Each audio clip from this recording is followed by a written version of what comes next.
Welcome back. South African fashion designer Sidiso Khumalo was in Milan last week, looking for making contacts and also finding new buyers. Thanks to the initiative, it aims to forge mutually beneficial and non-exploitative connections between the worlds of high fashion and the industry's highly skilled professionals, who are often connected to impoverished craftsmen and women in the developing world. Adwemunu has more on this for us.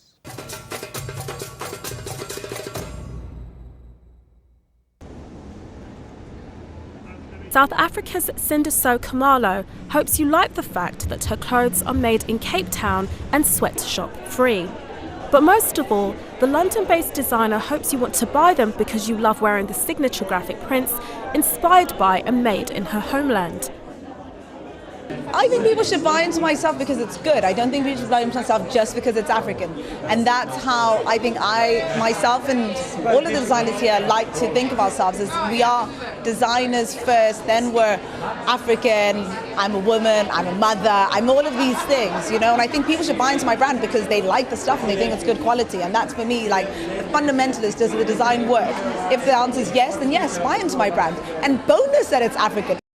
Khumalo was recently in Milan looking to make contacts and find new buyers thanks to the latest stage of an initiative aimed at forging a mutually beneficial and non-exploitative connection between the world of high fashion and highly skilled but often isolated and impoverished craftsmen and women in the developing world.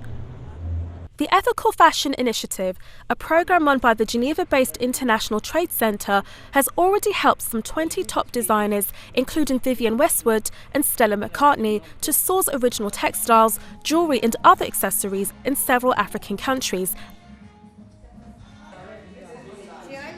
A joint agency of the United Nations, the World Trade Organization and the International Trade Centre also seeks to mentor up-and-coming designers rooted in those countries in a bid to advance its goal of making the global fashion business a little fairer. Simone Cipriani, founder and head of the Ethical Fashion Initiative, describes it as a project born of twin desires. One, to bring authenticity back to fashion, and two, bring work to Africa. We also work to mentor emerging designers from Africa because there's a lot of creativity, and tomorrow they can become those who give work to the micro-producers, to the artisans and so on. And there's a mountain of talent in Africa. Look, I'm Italian, I'm not young. When I was young, Italy was about creativity and artisans. Today, Africa is the same. But this altruistic goal was always founded on a hard-headed business model that is reflected in the attitude of the African designers that were in Milan. Other initiatives have followed ethical fashion's lead, but Cipriani believes there is still much more that can be done. I'd like to go much further. I'd like to have many more people involved in this, many more artisans all over Africa, many more designers. I'd like to see the whole of the sector of fashion to change. So I'm not sure I'm going to see that in my life, but you've got to have an objective, a horizon to walk towards, no? And this is a beautiful one. American Ghanaian Mimi Planche has already had her designs utilising African-inspired leather quilting and embroidered prints. This embroidery and beading and things that are done by hand, it's a lost kind of craft in the Western world now because everybody wants everything really fast and want it now. But when you look at couture and you look at the high-end fashion and how important it is to have these ateliers with these artisans, I feel like that exact craft is what is being duplicated. I feel like that's what Ethical Fashion Initiative is giving to groups of women and all, the individuals they work with in Africa to be able to produce this kind of work at this level. You can only have that kind of exquisite work when it's done by hand and it's done, in a slow way and, with a lot of meaning and thought. And she jumped at the chance to join Khumalo and the Senegalese-born Sophie Zinga in presenting their work through long-established Milanese-style Emporium Beefy Boutique. Planche says the emergence of a generation of African designers committed to sourcing their materials on the continent can help secure a brighter future for many of the region's artisans, whilst helping top-end fashion retain the handmade quality and meticulous attention to detail that created its special aura.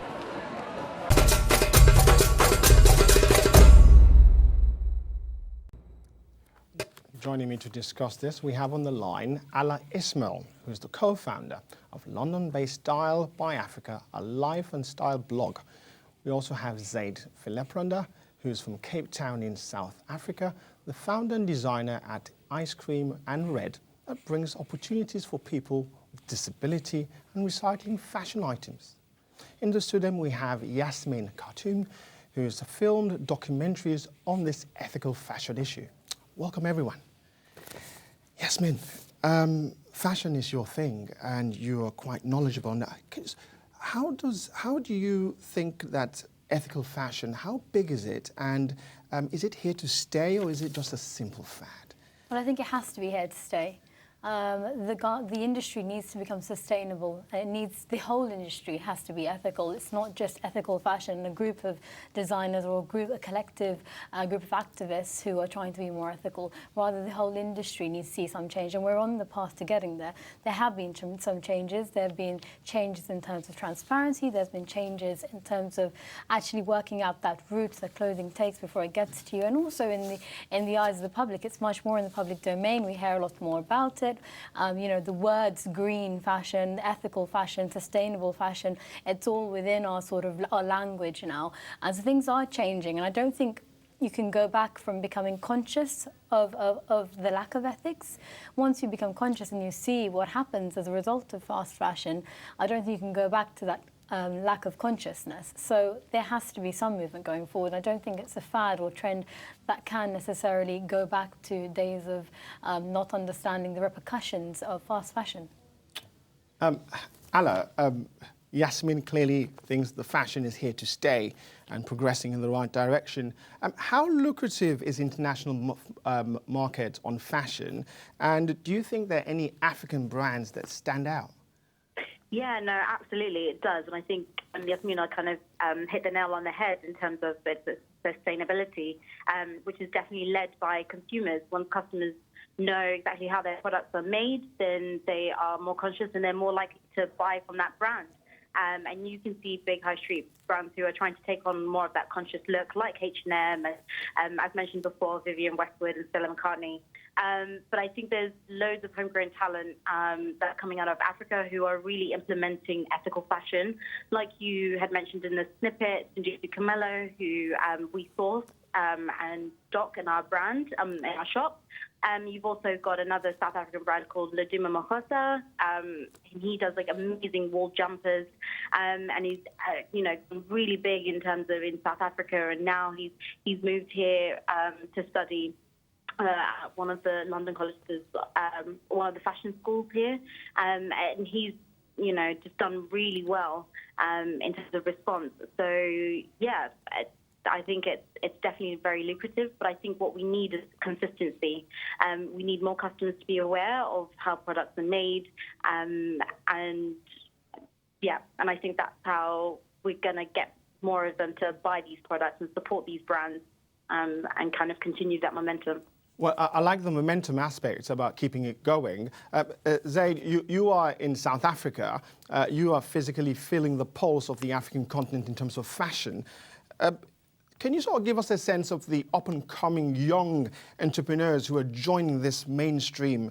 And how sustainable is fashion in Africa right now? Well, in terms of sustainability, I mean, I think a large part of us, I think it's better if I explain actually what I do to begin with. So the entire premise of what I do at Iscream&red is that we teach people with disabilities how to design bags made from recycled seatbelts, to use upholstery, and rejected sample fabric books. And how we do this is we've deconstructed the idea of your normal line productions, which is what the fast mass production kind of model has been like. So we teach people within their homes, in a pressure-free environment, they get to work on a flexi-time basis. So each product that they make from start to finish we can then say that it's made with 100% love. It's not someone working in a fast-paced sweatshop. And there's several other designers like myself that does the same thing. We want the sweatshop-free kind of aspects. And the sustainability of it is really dependent on the demand. I mean, we can have tons of designers that are all doing great environmentally friendly and and plant-friendly goods. But if the demand is still for that fast production, that quick fix, throwaway shopping culture that people currently have, then there's no purpose to it. So I think we need to just start creating the demand. The public needs to be aware. But Zaid, on the issue of demand and supply, which you're focusing on, South Africa's garment industry has taken a turn for the worse. It's gone down since the 1990s due to economical policies. There are hundreds of factories that have closed down, and we already know that the industry itself has suffered. What's your take on that? Well, I mean, for myself, growing up, I grew up in Woodstock in Cape Town, which is an industrial area. And once we opened in the 90s, once we opened our gates to China, we lost lots of work. And several people has lost their jobs. Are we just going to provide people with jobs? Because I don't think that's necessarily a sustainable practice to begin with. For example, these women, thousands of them, all worked for Dutch, Sharp, Onward, Hasselt, Manatic, Dextruform, really big brands, and CMT construction, CMT practices or factories, I'd say. But once they lost their jobs, were not able to use the skills that they were provided with, because one woman, firstly in a line production, could only do cuffs. Another individual could only do collars. Another individual could only do certain aspects of a garment. They could never finish something from start to finish. And that exact practice is what we're trying to put a stop to. We're trying to say that we teach people from start to finish how to do a product, so we provide them with the skills so that they're not dependent on only our clientele. So within a certain amount of time, if for example we have maybe 6 or 7 workers that's working for us, if we have a client that says, oh, we need 1,000 bags, they have work for that week, but at the same time they should be able to also sustain themselves. But Zaid, on the issue of sustainability there, sustainable development is what you're focusing on, and the South African market's clearly going to suffer and take a real hit before it starts to become sustaining. Yasmin, clearly factories collapsing in South Africa. The garment industry is not as thriving, as polished as we would otherwise wish, despite all the good intents. We also seen Bangladesh also having a similar collapse in 2013. That in itself awakened the fashion garment industry. The collapse of a building. Of a building. But ultimately, the industry itself has had a lot of cheap labour. Do you think the global south has had enough of cheap labour in this particular sector? I don't. You see a lot of development. I mean, the economic development that takes place as a result of it is huge, and that's why there's so much of an appeal for it. That's why they want to build these big buildings on the cheap. They want to get the labour force in order to take advantage of that. And people will still work. If people do need jobs, they want to get in, but we need more transparency from all the different buyers, all the different elements of the chain, to go back and say, actually, if you do want to play a part in this industry and you want to make some money and you want to be a part of this growth and development, you need to take care of your workers. You can't abuse your position in allowing and advancing economic growth, because it's a huge success. I mean, look at Bangladesh's GDP. It's grown year upon year. The only thing that affected it was this highlighting of this Rana Plaza collapse 2 years ago, which did have an impact on some buyers then saying, okay, well, there aren't the necessary things taking place in order to protect them, but the Fire and Safety Accord has had a little impact, not what we want to see, not as much as we want to see, but it has had some changes, and it hasn't stopped or halted growth. People are still going back. People still want to take, and if they're not going to Bangladesh, they're going to other countries. And Ala, clearly the health and safety factor is an issue which we have to consider. But how do you think about young, thriving entrepreneurs coming into the design market, designers like Kumola Plang, and how sustainable is their fashion going to be in an industry which has a lot of health and safety issues associated with it? Mm-hmm. I think it's really, really challenging for all participants. I mean, even to know, a lot of high street brands, they also find it very challenging in terms of like transparency, because for a lot of them, they may commission one factory to do their production. However, those factories then outsource a lot of their work to do the buttons or to do the zips and certain components. So that's really challenging. But I think for young emerging designers, what they have a competitive advantage is that they usually start out with a really small workforce, say 5 to 10 workers, and that actually they are probably there day in, day out throughout the production cycle to see how their garments are made. So for them, transparency is a lot clearer, and so they understand their whole supply chain from the point of selling it to their customer or to whatever retail store. So I guess for young emerging designers, they have that competitive advantage in knowing actually how their products are made. Well, Zaid, the competitive advantage is one that South Africa would definitely wish it had, or if it's working towards. Ethical fashion already signifies fair wages, and that fair wages ultimately may lead to expansion of manufacturing, which can have adverse effect along the supply chain. And we know already this market is worth $1 trillion. How confident are you that ethical fashion would not get caught up in all this diplomatic and political wrangling in and around the fashion industry? Well, I think it's two different things, and I think ethical fashion shouldn't necessarily be in competition with the other larger clothing giants of today. The truth is, the clothing giants are always going to exist. There's always going to be, there's a reason why fast fashion exists, and it was basically to provide society with cheap clothing, cheap options, and they just toss out as they go. But that's obviously not sustainable, and the environmental impacts of that is really dangerous. However, those businesses are always going to exist. Ethical fashion, on the other side, though, we shouldn't compare the two, because I don't think it's necessarily about the goal is not to make the $1 trillion at the end of the day. The goal is to make sure that we are moving in a model direction in terms of the fashion industry and how that works. You're shaking your head there, you're not quite happy. Because I think that's quite a misconstrued understanding of what ethical fashion is.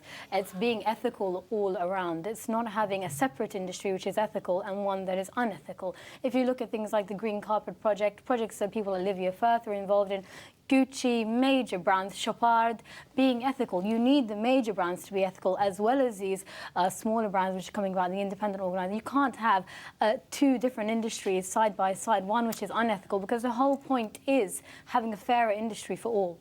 And is that cost element and the supply chain mechanisms that we need more transparency. Transparency, sustainability, all of that leads to a much more ethical industry, not one which is built alongside an unethical one.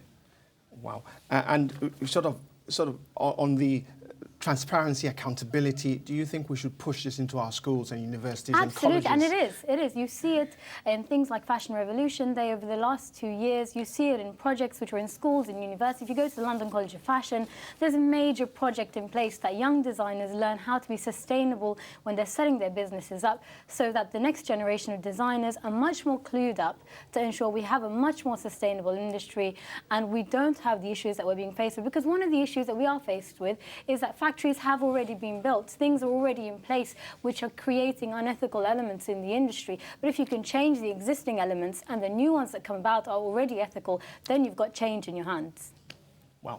Well, thanks to Yasmin, Alae and Zaid for an amazing discussion on what is a very sensitive and passion-filled conversation. Now I'll be moving on to another story. Sub-Saharan Africa's first modern tramway opened in Ethiopian capital, marking the completion of a massive Chinese-funded infrastructural project hailed as a major step in the country's economical development. Yasmin Khatun has some more.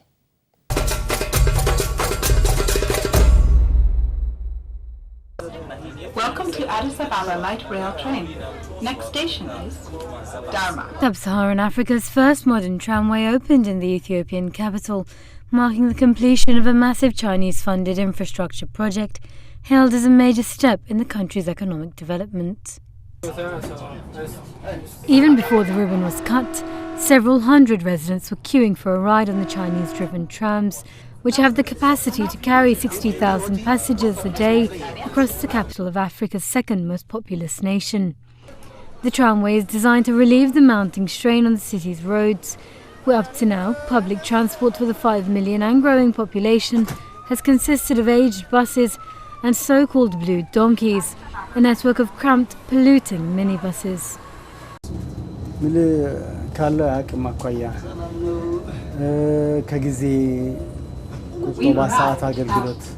እና በጣም ከሚፈልግ በላይ ጠቃሚ ምልአሁን ታክሲ ለመጠበቅ የምታገኘው ወረፋቱ 3 ሰዓት 4 ሰዓት አይደለም ስራ ሰዓትና የምትፈልገው ሙያ መፈጸም አይችልም።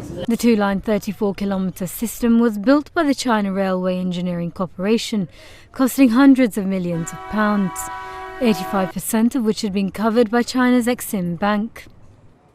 Ethiopia's Transport Minister Wakne Gabiyeyu said the transport project will also boost Ethiopia's bid to make the city the undisputed continental hub. A light railway which is going to solve the problem of transportation. The third one is the sign of modernity. This is very modern light railway which will be serve the capital city of Ethiopia and at the same time the capital city of Africa. So we are very proud of that. Ticket prices have also been set at the low accessible rate of no more than 20 pence. The government is subsidizing this transportation system. We are not going to get a benefit or commercial. This is not for a commercial purpose for the public. So the ticket is very cheap. The maximum 6 birr, the lowest is 2 birr. So it will serve the people who are in the middle income and lower income. The project is also a symbol of China's continued strong economic presence in the commodity-rich African continent. Beijing built the 130 million African Union headquarters in Addis Ababa in 2012 as a gift of expressing what they called friendship to the African people.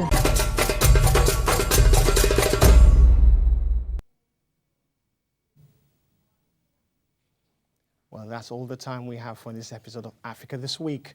I want to thank all my guests for joining us and to you at home for watching. We're back next week at the same time. In case you missed the show, a repeat will be aired tomorrow at 4 p.m.